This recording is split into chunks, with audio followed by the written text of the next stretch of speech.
señor. Cuando quiera.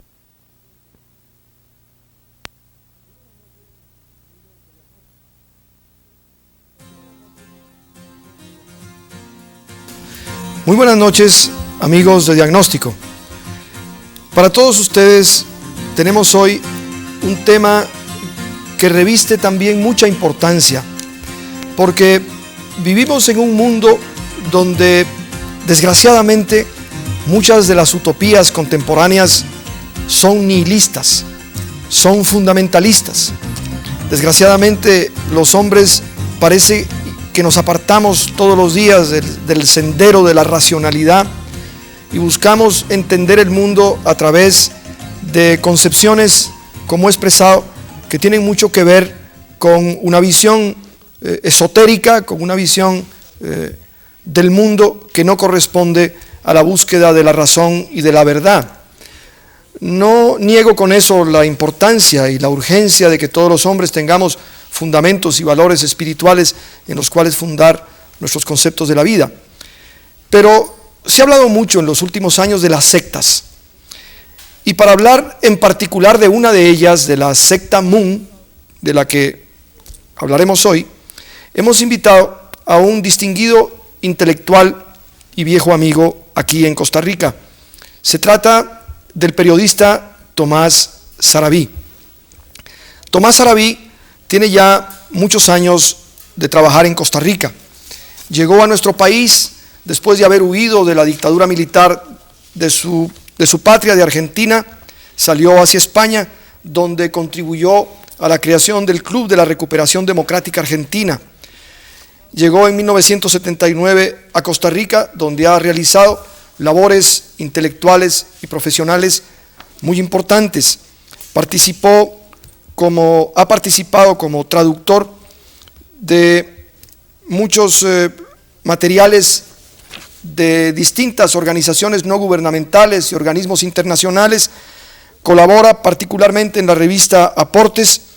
Se ha especializado como parte de sus inquietudes y de sus preocupaciones en lo que tiene que ver con las sectas y sociedades secretas y la incidencia que tienen en la marcha de América Latina. De modo que estamos ante un hombre acucioso en el seguimiento de la realidad de nuestros países, de la realidad contemporánea, perspicaz y activo. Dicta cursos, Tomás, cursos libres en la Universidad de Costa Rica, a propósito de la encrucijada neoliberal y de los cambios y transformaciones actuales de América Latina. Es un gran gusto para nosotros, Tomás Sarabí, tenerlo aquí en Diagnóstico y contribuir de esa manera a un mejor conocimiento de los costarricenses sobre estos grandes temas, no solo de las sectas contemporáneas, sino en particular de la secta Moon. Muy buenas noches. Buenas noches, Álvaro.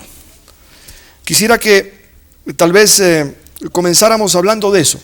¿Qué es esto de las sectas? Porque uno oye hablar que en distintos países aparecen grupos que realizan actos a veces horrendos, como suicidios colectivos y cosas como esa.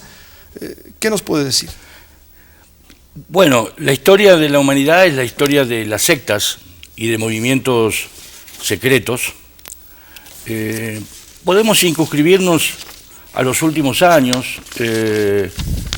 Todos hemos sido testigos a distancia, pero testigos al fin, de lo que sucedió hace años en Guyana, aquel suicidio colectivo terrible.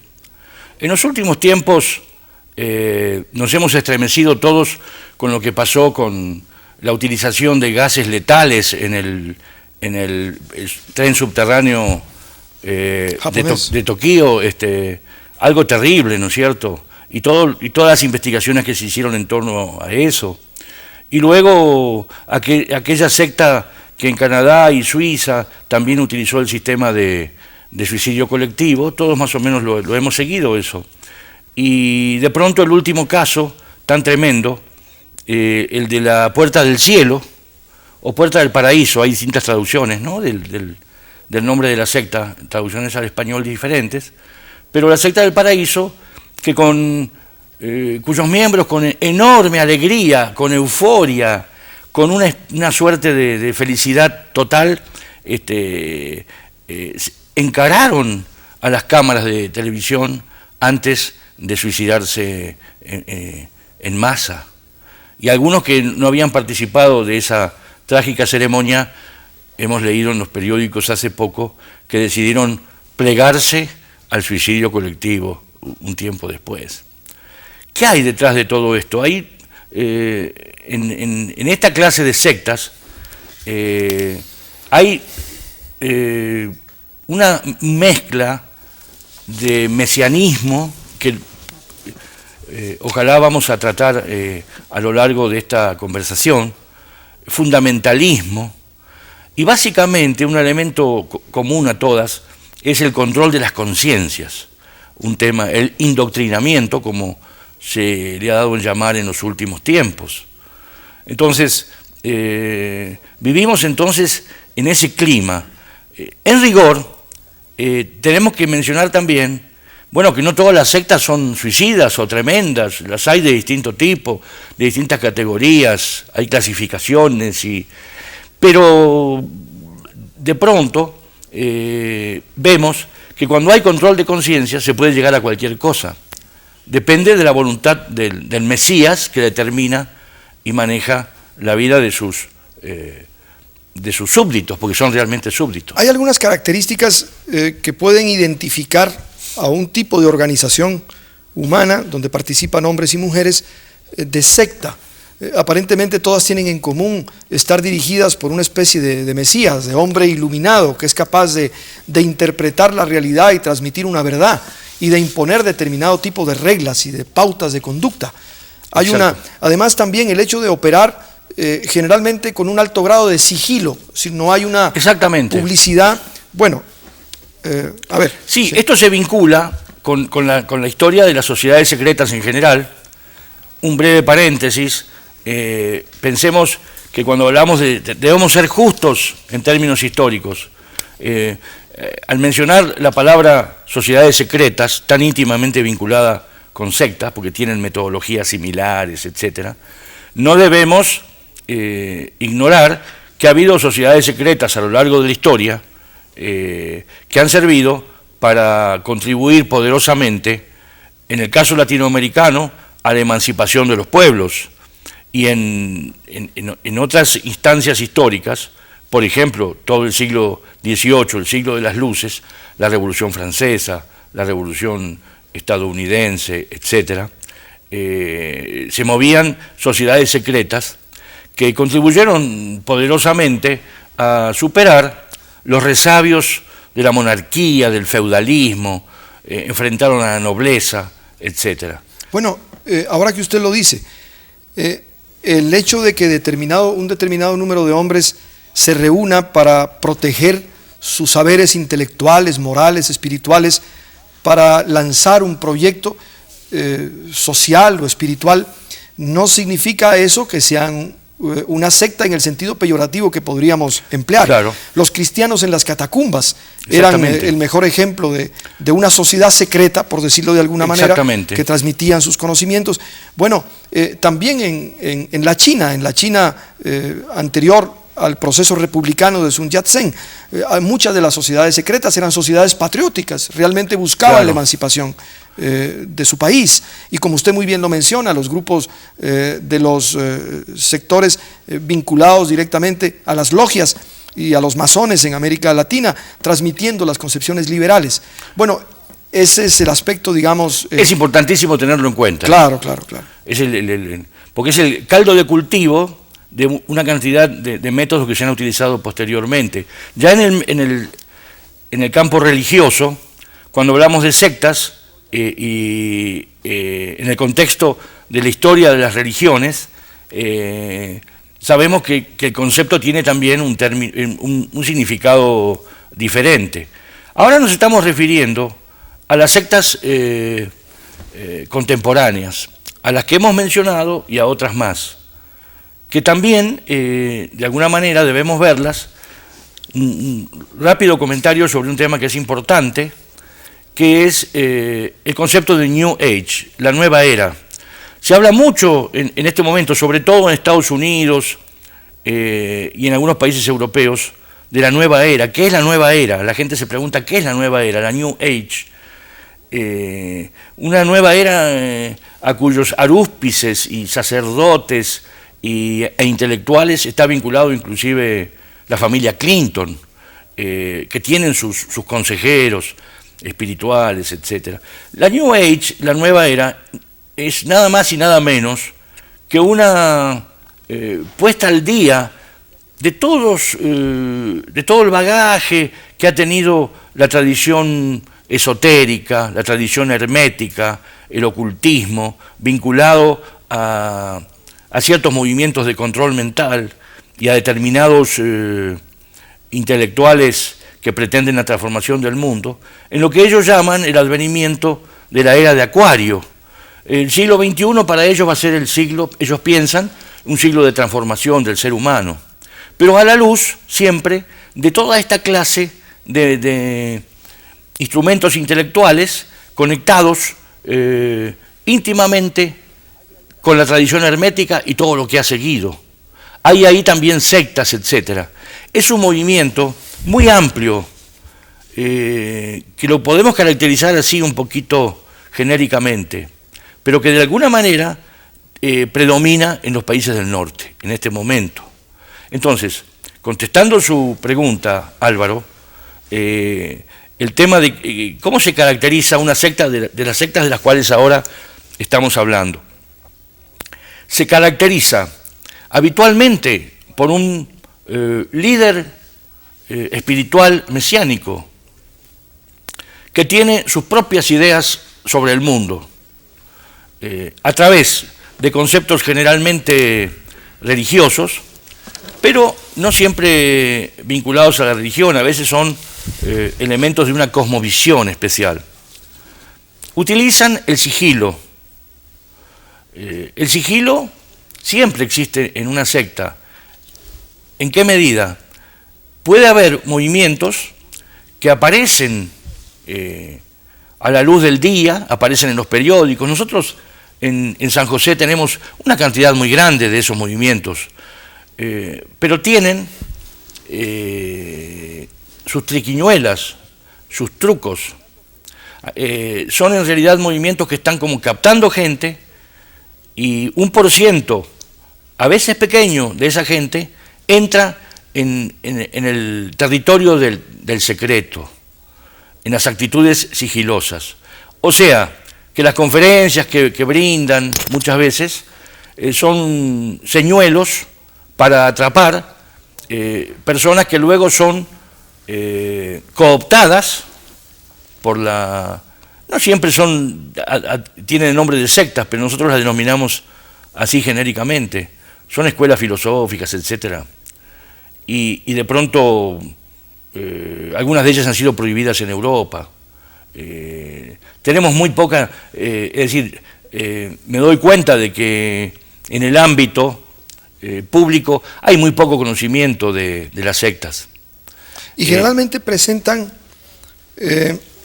algunas de ellas, una imagen o una visión novedosa de la realidad del mundo, realizan determinado tipo de interpretaciones espirituales y expresan lo que entienden como su verdad.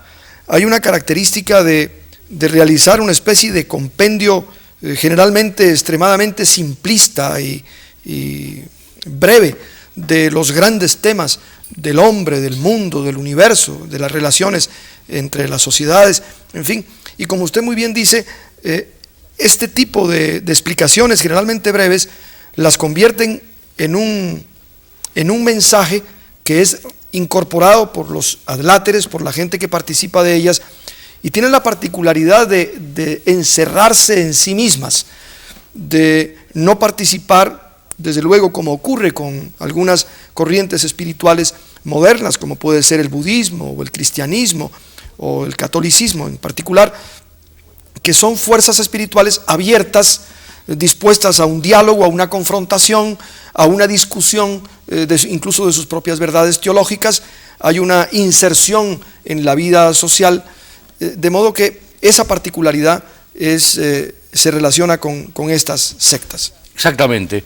Y con la particularidad, quiero señalar esto que es realmente importante, es que al interior de las grandes religiones históricas coexisten también sectas, porque las sectas se van formando inclusive en medio de una gran religión positiva, monoteísta, cualquiera de ellas, las grandes religiones que coexisten en el mundo en este momento, si lo analizamos un poquito, surgen sectas, ¿no?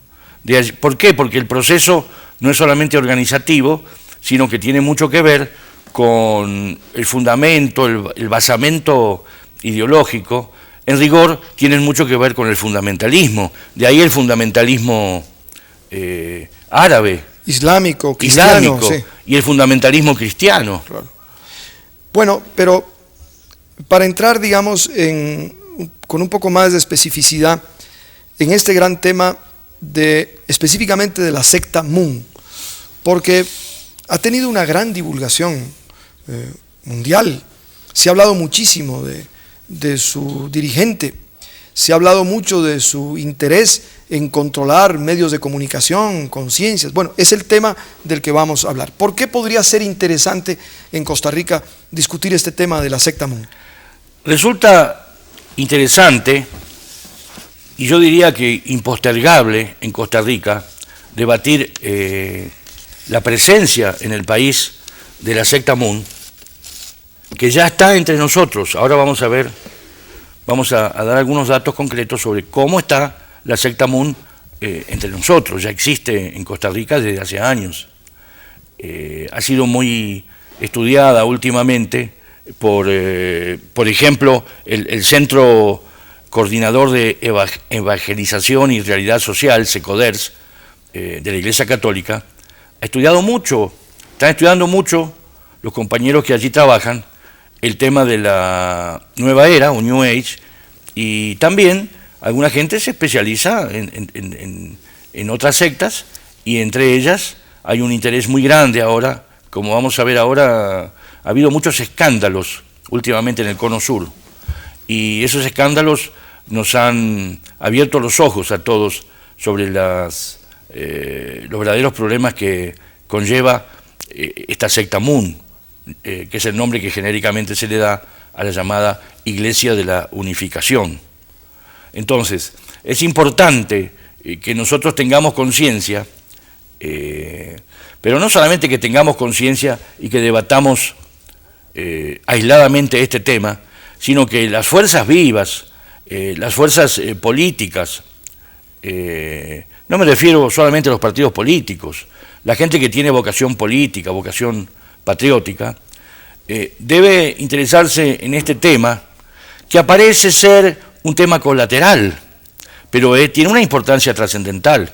En la clásica división de la actividad humana y social en niveles socioeconómico, jurídico-político e ideológico, filosófico, de ideas, en ese nivel de la ideología, de los medios de comunicación y de las ideas, estos temas tienen una importancia capital.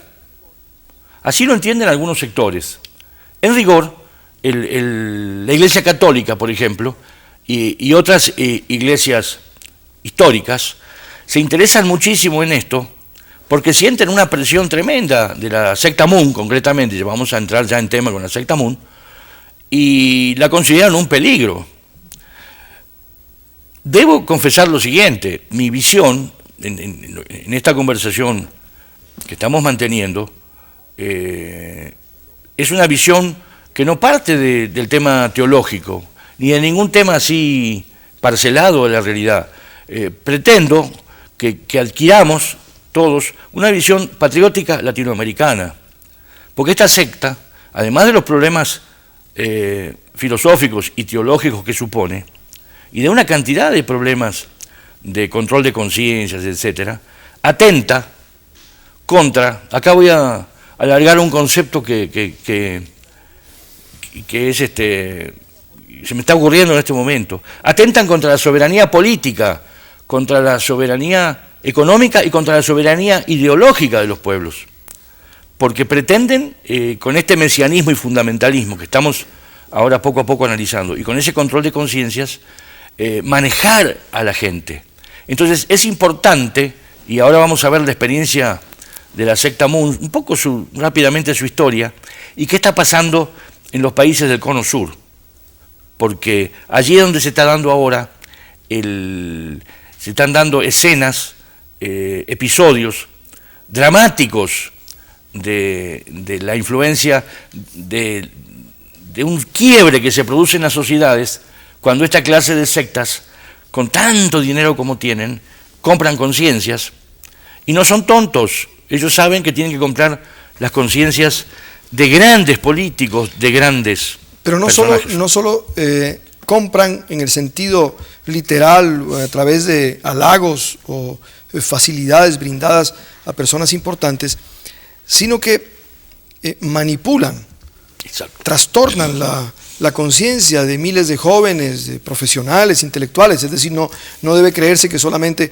personas con poca ilustración, ¿no? Gente inteligente, con gran capacidad, son susceptibles de ser atraídas en virtud de una presentación halagüeña, digamos, de todo ese complejo de propuestas que hace la Iglesia de la Reunificación. Sí, sí. Pero por eso quisiera que nos ayudara a hacer una caracterización de este movimiento y de su líder. Perfecto. Sí, sí. Sí, en la línea de lo que usted decía hace un ratito, de que todas estas sectas tienen un mensaje propio, una diferencia específica para captar conciencias. Quería mencionar que a principios de abril último apareció en la revista dominical de la Nación, creo que fue el 9 de abril, un informe especial sobre la secta, que ha contribuido de manera muy, muy importante a dar información básica sobre este tema. Yo recomiendo a la gente interesada que lo tenga, que procure conseguirlo, si no lo ha guardado, porque es un informe muy importante. Ahora vamos a volver a él. El tema de la secta propiamente dicha, debemos hacer como una rápida descripción de su fundador, del Mesías, y un rápido pantallazo histórico. Para ello voy a utilizar, tenemos una cantidad muy grande de materiales. El problema aquí, delicado, es el esfuerzo de síntesis que debemos hacer. Y antes de continuar, un comentario, Álvaro. En todos las situaciones y episodios que vamos a analizar, voy a tratar de muy cuidadosamente señalar las fuentes, porque es un tema muy delicado realmente. Y quiero dejar bien claro que no hay capricho, en este caso mío como observador y analista. Y la otra advertencia o comentario que quiero hacer... Capricho ni interés, me parece ni que interés ninguno, naturalmente. Como no sea el de crear una amplia información. Repito mi frase que me gusta mucho, interés patriótico latinoamericano, que es lo que nos está faltando mucho, ¿no? Recuperar nuestra soberanía, no solamente política y económica, sino ideológica, ¿no? Eso nos está faltando. Entonces, pero además, cuando uno analiza esta clase de temas, adopta, quiérase o no, un tono inquisitivo.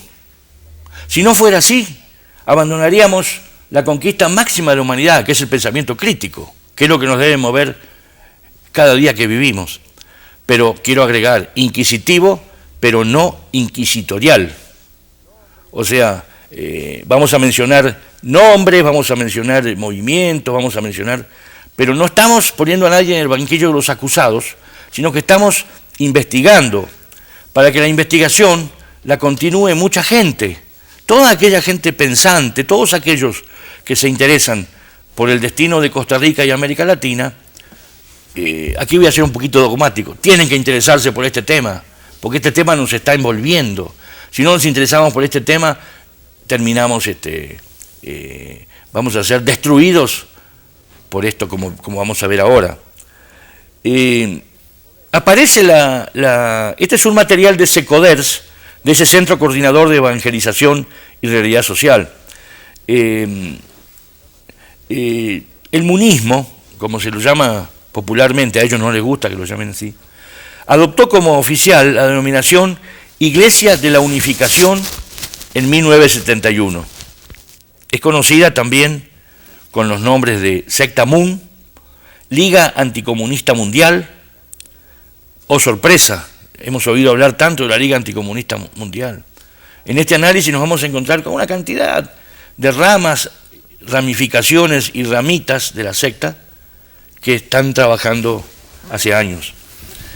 Asociación del Santo Espíritu para la Unificación del Cristianismo Mundial, Pioneros de la Nueva Era, Movimiento Universitario para la Búsqueda de los Valores Absolutos. Son nombres que va adquiriendo o va utilizando a través del tiempo. Aparece la Iglesia de la Unificación en Corea, en Seúl, su capital de Corea del Sur, el 1 de mayo de 1954, con sede central en Estados Unidos. En España, por ejemplo, empezó a funcionar en el 74. En España se la ha estudiado mucho, mucho, mucho. Hay una obra importantísima para esta... Hay libros ya clásicos sobre la secta Mun, en Francia, en Estados Unidos, en todo el mundo, en España también. Por ejemplo, se llama La Conspiración Mun, de un periodista que ha publicado prácticamente 3 o 4 libros sobre sectas, sobre este tema. Es un experto, un verdadero experto en el tema. Está dedicado definitivamente a la secta Mun solamente, pero tiene otros. O sea, en España se ha trabajado mucho en este tema. Pero había iniciado una descripción general y una caracterización de la secta. Sí, pero antes esa caracterización incluye datos como el siguiente. Está oficialmente prohibida en Alemania, bajo la clasificación de asociación criminal.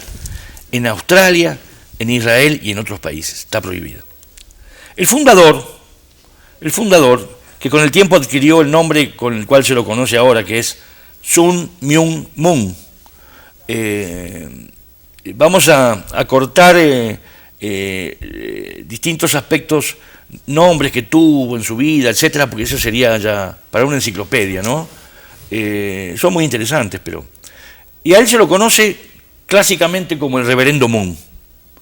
Él es Sun Myung Moon y se lo conoce como el Reverendo Moon. Nació en Corea en 1920. Y esto es importante, de padres campesinos que convertidos al protestantismo presbiteriano. Esto es importante porque uno se preguntaría, en Corea del Sur, en el sudeste asiático, un personaje que reivindica en términos genéricos el cristianismo. El cristianismo, y ahora vamos a ver en qué términos tan fuertes lo reivindica, pero su tradición viene de que fue un joven presbiteriano. Entonces, realizó los estudios primarios en su pueblo, después fue a Seúl a estudiar la secundaria, se trasladó a Japón para estudiar ingeniería industrial. Estuvo en grupos de estudios, no terminó esa carrera, estuvo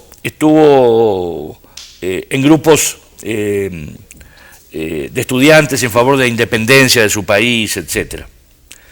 El hecho decisivo de su vida es el siguiente, y por eso es importante que nos atengamos a la fuente, ¿no? Que en este caso es el documento de Secoders, citando otras investigaciones que se han realizado. El día de Pascua de 1936, cuando el joven Moon tenía 16 años, estando en oración, tuvo según él una visión de Jesucristo, quien le reveló: tienes una misión importante que realizar para el cumplimiento de la providencia divina. Jesucristo no pudo revelar todo lo que tenía que decir ni asegurar la salvación. Desde ese momento él ya entró en situación. O sea que desde el punto de vista de la descripción o de su planteamiento, él asume que el mensaje de Jesús es un mensaje incompleto. Ah, perfecto, sí, esa es la cómo evoluciona su pensamiento. Exacto, y que requiere entonces ser complementado por un hombre iluminado como él. Exactamente. Jesús, a juicio de Reverendo Moon, malogró los planes de Dios, porque murió en la cruz y estoy sintetizando, pero es lo central del pensamiento, murió en la cruz, o sea, a juicio de Moon, murió sin pena ni gloria, y además dedicó su vida a la causa popular. Entonces Moon se erige en un Mesías, en términos cualitativos, más importante que Jesucristo. Mucho más importante, porque él viene a culminar esa... Hay una serie de planteos que hace el reverendo Moon con respecto a la Virgen María, etcétera, en los cuales no me voy a detener. Prefiero que algún día, si de pronto seguimos esta plática, que un teólogo, un sacerdote se refiera al tema, porque es un tema muy, muy delicado, muy desagradable. No me gustaría ser portavoz de esa clase de polémicas, pero es muy, muy tremenda la postura de él con respecto a la Virgen en el cuadro teológico cristiano. Y de pronto él piensa que un buen Mesías, lo dice textualmente, debe estar casado y tener una familia. La frustración de Cristo fue que no tuvo familia y no tuvo descendencia. Y como que la Virgen no lo preparó. Son argumentos ingenuos, infantiles, mitológicos, pero él los utiliza. Que la Virgen, su madre, no lo preparó a Cristo para casarse y tener una familia. El verdadero Mesías... o sea que es él. Es él, claro. Mesías en el concepto bíblico tradicional, porque él ya asume toda la tradición bíblica, pero teológicamente no perdamos de vista que él, el Mesías, es Dios. Entonces, realiza toda una nueva clasificación de la divinidad y se pone él en primer plano, e inclusive yo pensaba comentar un rato más adelante cuando hablábamos de la situación en el Cono Sur, pero me parece que ahora es el momento de comentarlo, que él se jacta, y lo dicen periodistas uruguayos repetidamente, se jacta cuando está en reuniones reservadas de su secta, de que él quiere tener una larga conversación con el Papa y dice, lo voy a convencer en media hora. O sea, tiene un planteo de lo que podríamos llamar, utilizando aquella vieja frase, un orgullo satánico. Es tremendo. Vamos a hacer una breve pausa, Tomás, para reiniciar de nuevo nuestro programa y esta interesantísima explicación que nos da sobre este tema tan importante. Ya regresamos con todos nuestros amigos aquí en Canal 13.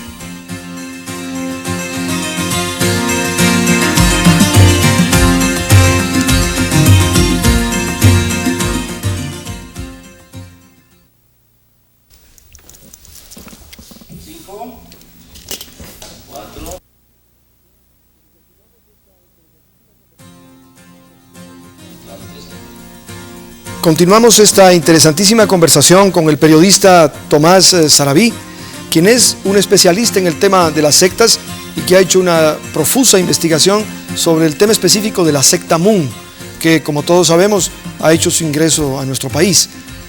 Pero hay un aspecto importante, aparte de toda esta temática teológica, Tomás, que sin duda alguna sería necesaria la acuciosidad y la penetración de los teólogos. Pero bueno, has hecho un planteamiento un esbozo breve, pero importante. Sin embargo, ¿dónde está Moon? ¿Cuál es la práctica concreta de su actividad? Ahorita, en estos momentos, ¿dónde vive? ¿Cómo se desarrollan las actividades de la secta? Perfecto, eso es fundamental porque está en cosas muy extrañas, que son públicas en el sur, en el Cono Sur. Antes, dos palabras sobre que desde que fundó su iglesia de la unificación, de pronto Moon estuvo durante muchísimos años en Estados Unidos y asumió en la época de la bipolaridad internacional la causa del anticomunismo, aliado a la CIA. Todos los autores, todas las fuentes serias, responsables, están de acuerdo en eso, toda la documentación así lo señala. Inclusive fue el poder detrás del trono en buena parte del gobierno de Reagan y su equipo tuvo muchísimo que ver con aquel famoso documento de Santa Fe I. Son dos documentos, Santa Fe I y Santa Fe Sí, II. Santa Fe II fue más bien para la época de Bush, y Santa Fe I salió al comienzo de la época de la presidencia de Reagan. Por aquel sector de la nueva derecha de los Estados Unidos. Exactamente, Eso, sí. el fundamentalismo cristiano más rancio, y las investigaciones que se han hecho, yo diría simplemente el análisis de quienes firman el documento y los organismos que lo patrocinaron, etcétera, son todos hechos a imagen y semejanza del reverendo Moon. O sea, él vivió de eso. Pero al mismo tiempo, tenemos que tener en cuenta que es un hombre que tiene empresas por todas partes, y empresas poderosísimas. En diversos rankings aparece como la 10ª fortuna mundial, en otros aparece como en el lugar 30 del ranking. Lo cierto es que es una mega empresa. De Forbes, que es el que es especialista. Aparecen así, pero entonces de pronto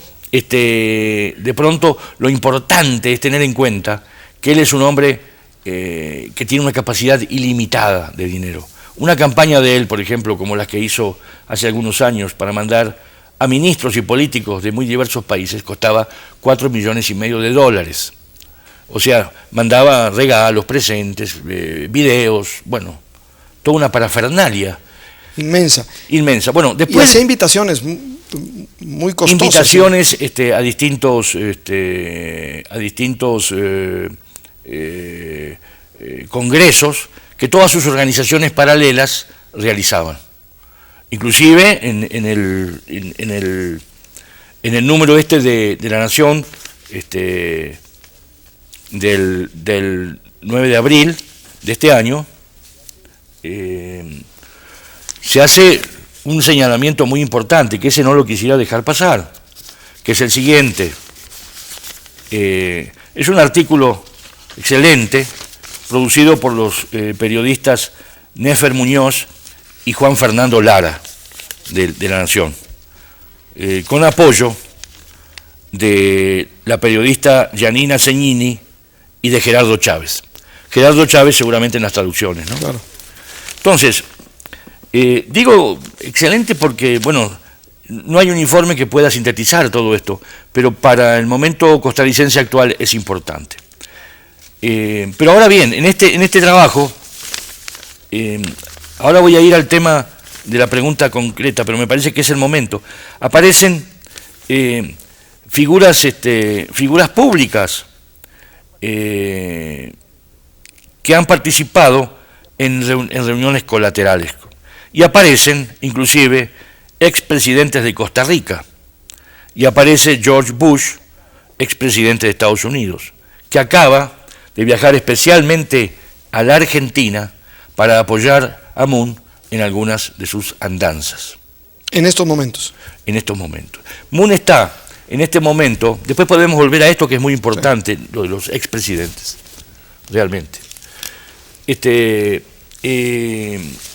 Moon en este momento, concretamente en octubre del 96, se radicó en Montevideo.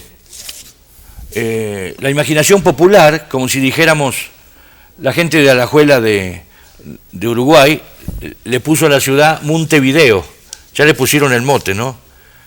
Cariñosamente se le dice a Montevideo Montevideo, porque él llegó hace ya años y compró el más grande hotel, compró un par de bancos, compró un periódico, compró una imprenta, previsor, para no tener que depender de él.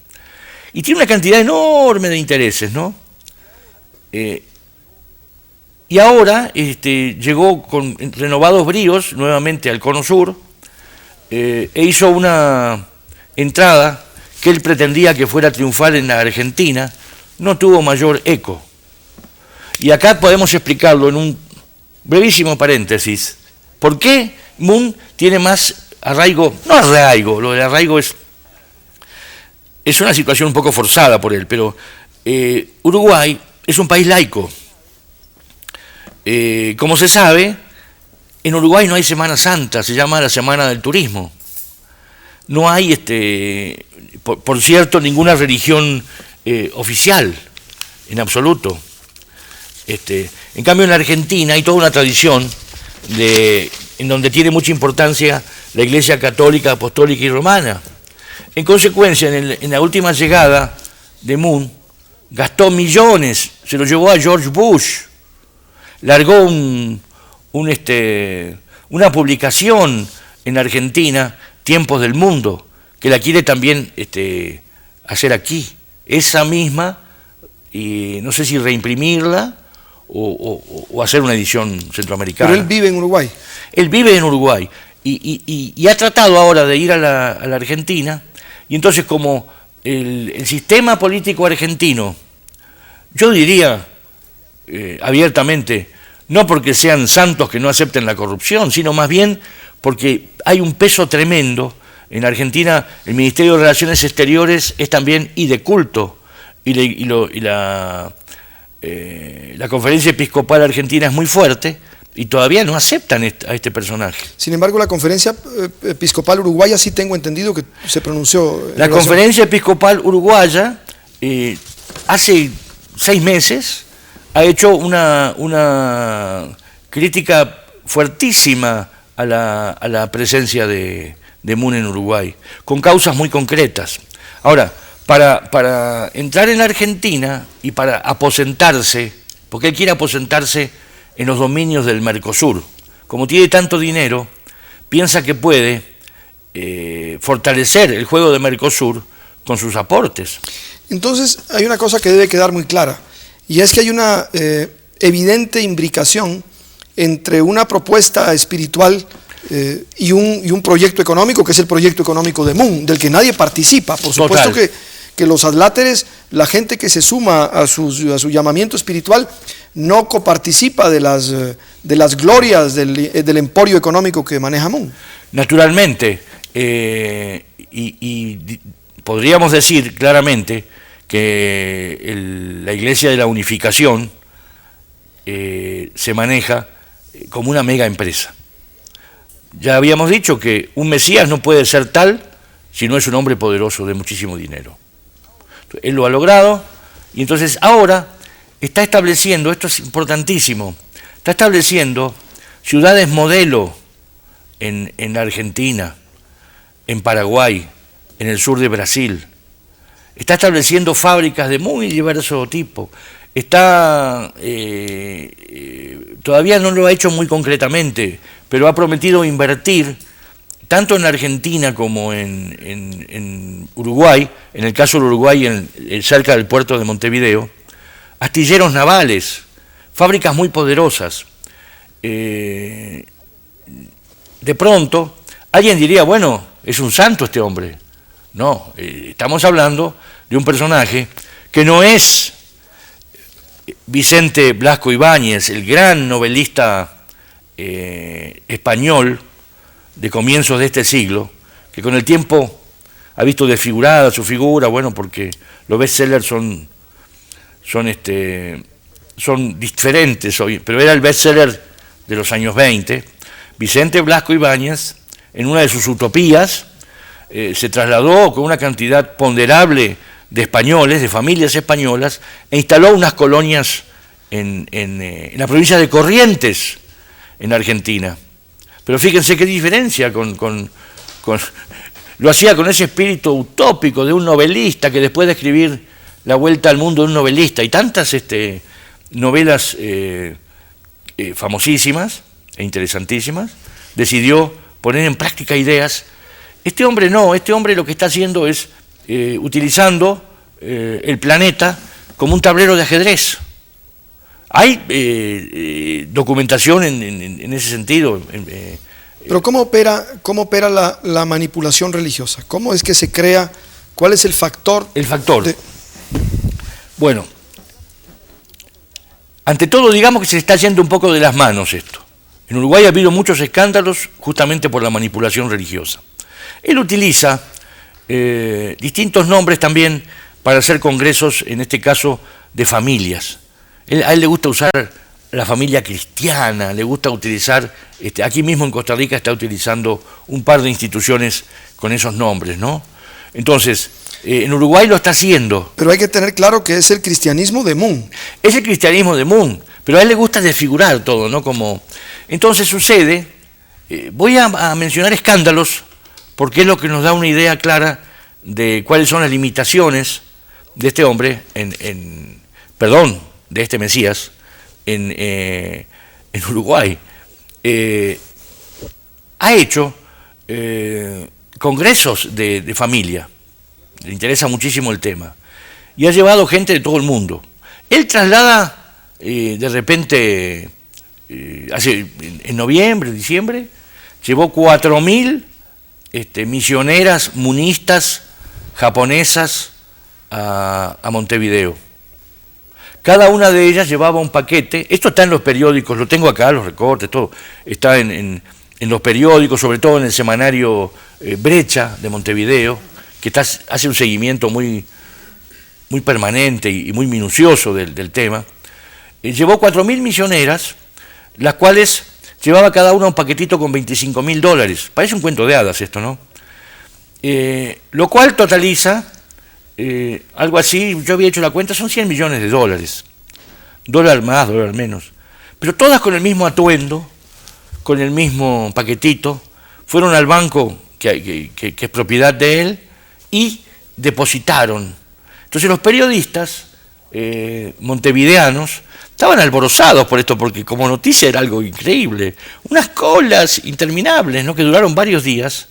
Esto está en los periódicos de Montevideo, insisto en la fuente, semanario Brecha y los periódicos habituales del Uruguay, insisto porque si no parecería que yo he soñado esto anoche.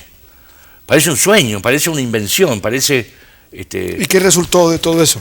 Resultó que hay un malestar tremendo porque ese banco, que es propiedad de él, tiene una deuda con el Estado de $120 millones. Pero él llevó ese dinero y no lo utilizó para pagar su deuda. Y está sometiendo a Uruguay a un chantaje.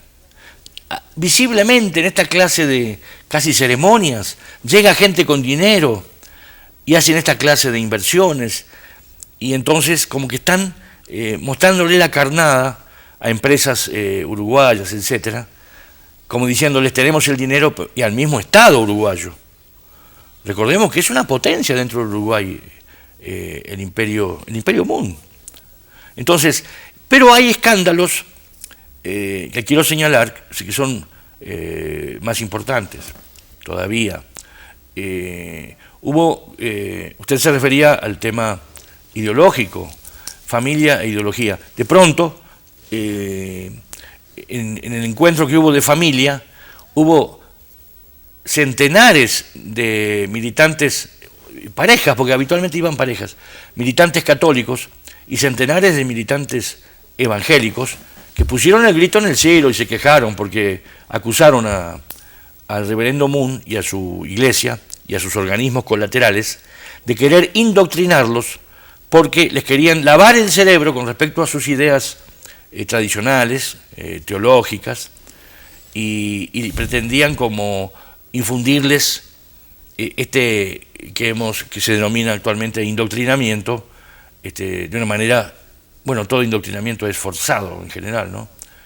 Y en medio de todo este caos, una de las personas que participó en este movimiento se suicidó, se tiró de uno de los pisos más altos del Hotel Victoria Plaza, que pertenece al Imperio Moon. Ha producido un escándalo.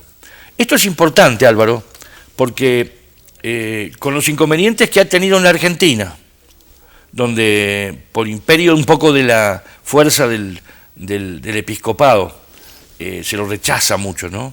Sobre todo que la Argentina está siendo sometida en este momento a una ofensiva tremenda de sectas y de movimientos religiosos extraños, etcétera. Por ejemplo, uno camina ahora por Buenos Aires y se encuentra con que hay más templos de la Umbanda, de la Macumba brasileña en Buenos Aires, y también en Montevideo, que en algunas ciudades brasileñas. Es impresionante. Ha aprendido ese movimiento, pero eso es otro tema, ¿no?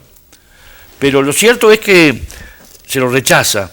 Él pone fortunas enormes en todas estas sobre todo en los bordes, en los límites entre Paraguay y Brasil. Tiene como ciudades modelo, pensadas, etc. Pero hay una cierta energía en las sociedades que de alguna manera contribuye a rechazarlo. Y en Montevideo se está en pleno momento de rechazo. Tengo entendido que Moon estuvo preso en los Estados Unidos.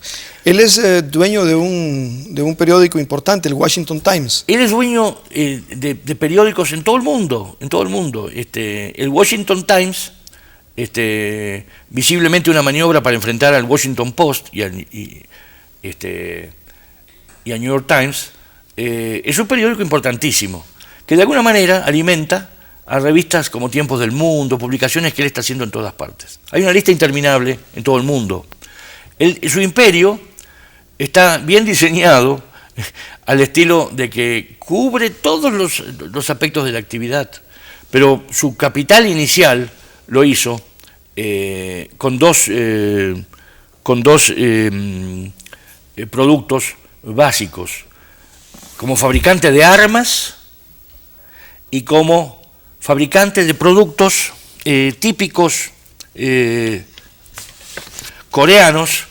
Aquí tenemos, por ejemplo, una propaganda de un producto la raíz de la vida, el ginseng. Del ginseng, ¿no es cierto? Sí. Y que esto ha sido recuperado en una biblioteca que abandonó un grupo munita en algún momento, y había cantidad de estos folletos, razón por la cual quiero pensar que esta es la compañía de él, ¿no es cierto?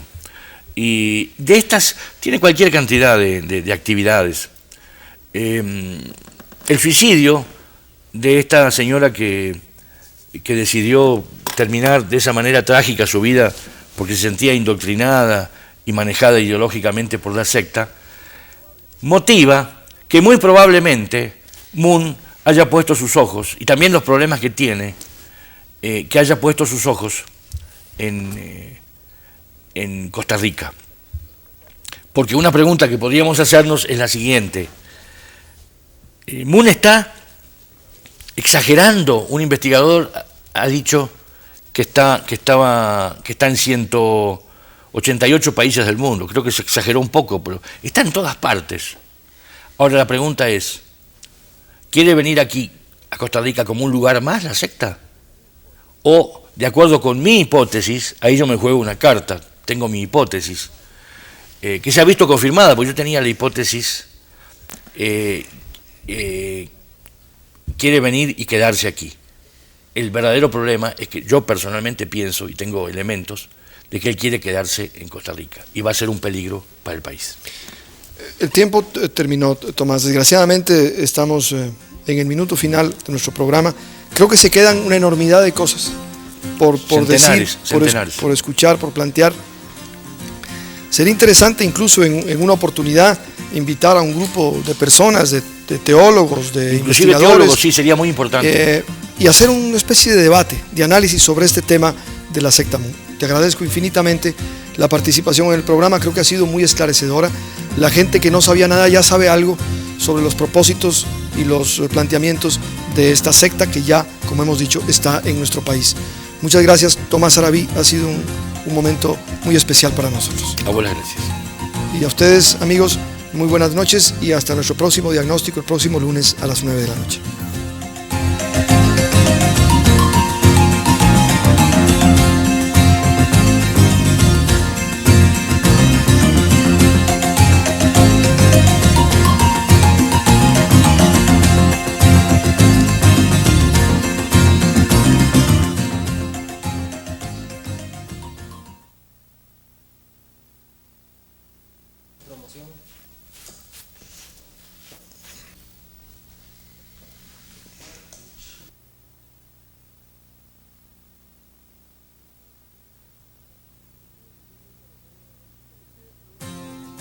Este lunes a las 9 de la noche en Diagnóstico tendremos una interesante conversación sobre un tema apasionante, que es el tema de las sectas, y particularmente sobre la secta Moon, que aparentemente ya puso sus pies en nuestro país. Hemos invitado para eso a un periodista especialista en este tema de las sectas y un gran estudioso del tema de la secta Moon, Tomás Sarabí. Con Tomás Arabí analizaremos este tema de las sectas y de la secta Moon. No lo olviden en Diagnóstico este lunes a las 9 de la noche.